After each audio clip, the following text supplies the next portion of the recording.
Kakinada rural Sarpavaram Shri Rajyalakshmi సమేత శ్రీ భవన్నారాయణ స్వామివారి దేవస్థానంలో గత నెల 25వ తేదీ నుండి జరుగుతున్న శ్రీ స్వామివారి దివ్యవార్షిక కళ్యాణ మహోత్సవాలు నేటితో ముగుస్తున్నాయని శ్రీ భవన్నారాయణ స్వామి ఆలయ ఈవో రాపాక శ్రీనివాసరావు మీడియాకు తెలిపారు.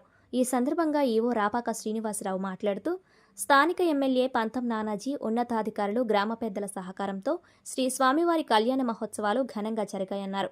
స్వామివారి వదస ప్రదక్షిణ అనంతరం 1008 మంది దంపతులకు తాంబూలాలు ఇస్తామన్నారు. ఆదివారం సాయంత్రం ఆలయం ఎదురుగా ఉన్న నారదాముక్తి సరస్సులో శ్రీ రాజ్యలక్ష్మి సమేత శ్రీ భవన్నారాయణ స్వామి తెప్పోత్సవం జరుగుతుందని, అదేవిధంగా ఏపీ హైకోర్టు న్యాయమూర్తి సుబ్బారెడ్డి దంపతులు స్వామివారిని దర్శించుకున్న అనంతరం ప్రత్యేక పూజలు నిర్వహించామన్నారు. ఈ కార్యక్రమంలో గ్రామస్తులు, భక్తులు, దాతలు, అర్చకులు తదితర సిబ్బంది పాల్గొన్నారు.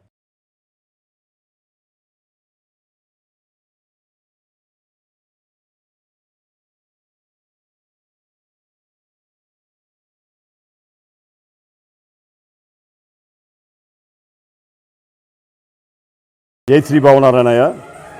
కాకినాడ రూరల్ సర్పవరం గ్రామంలో వేయించేస్తున్న శ్రీ రాజ్యలక్ష్మి సమేత భవనారాయణ స్వామివారి దేవస్థానం కళ్యాణ మహోత్సవాలు అత్యంత వైభవంగా జరిగాయి. ఈరోజు 8వ రోజు సందర్భంగా శ్రీ స్వామివారికి, అమ్మవార్లకు శ్రీ పుష్పోత్సవం కార్యక్రమం అత్యంత వైభవంగా నిర్వహించడం జరుగుతుంది. ఈ కార్యక్రమంలో నగరంలో ఉన్నటువంటి మహిళలందరూ కూడా దంపతుల ఇద్దరు కుటుంబ సతీ సమేతంగా దేవాలయానికి ఇచ్చేసి వారికి దంపతాంబాలు సుమారుగా 1008 మందికి ఇవ్వడానికి అన్ని ఏర్పాట్లు చేయడం జరిగింది. ఇప్పుడు ప్రస్తుతానికి స్వామివారికి ద్వాదశ ప్రదక్షిణలు జరుగుతుంది. ద్వాదశ ప్రదక్షిణల అనంతరం ఈ యొక్క దంపతులందరికీ కూడా తాంబూలాలు ఇవ్వడం జరుగుతుంది. అదేవిధంగా రేపు సాయంకాలం 7 గంటలకి రాజ్యలక్ష్మి సమేత భవనారాయణ స్వామివారి యొక్క తెప్పోత్సవం నారదాముక్తి సరస్సులో 7 గంటలకు జరుగును. కావున ఈ యొక్క కార్యక్రమాలన్నీ కూడా ఇప్పుడు వరకు కూడా గ్రామస్తుల సహకారం, అలాగే media, print media, electronic media వారి సహకారంతో అత్యంత వైభవంగా జరిగి స్వామివారి యొక్క వైభవాన్ని మీ ద్వారా ప్రజల్లోనికి వెళ్ళినందుకు నేను చాలా సంతోషంగా ఆనందింపజేస్తున్నాను. ముఖ్యంగా మీకు ధన్యవాదాలు తెలియచేయాలి. ఎందుకంటే ఇంతటి క్షేత్రమాచి ఉన్నటువంటి భవనారాయణ స్వామి వారి యొక్క చరిత్ర, ఆలయం యొక్క విశిష్టత మీ ద్వారా ప్రజల్లోకి వెళ్ళడం మరింత ఆనందదాయకంగా ఉండి, మీ ద్వారా ఇప్పుడు మొన్నటి వరకు కూడా అంతంత మాత్రంగా ఉన్నటువంటి ఈ యొక్క దేవాలయం యొక్క సందర్శన వందల నుంచి వేల సంఖ్యలోకి రావడం జరిగింది. ప్రత్యేకంగా మీ ప్రింట్ మీడియాకి, ఎలక్ట్రానిక్ మీడియాకి, సోషల్ మీడియాకి మా యొక్క దేవస్థానం తరఫున మీకు కృతజ్ఞతలు తెలియజేసుకుంటున్నాం.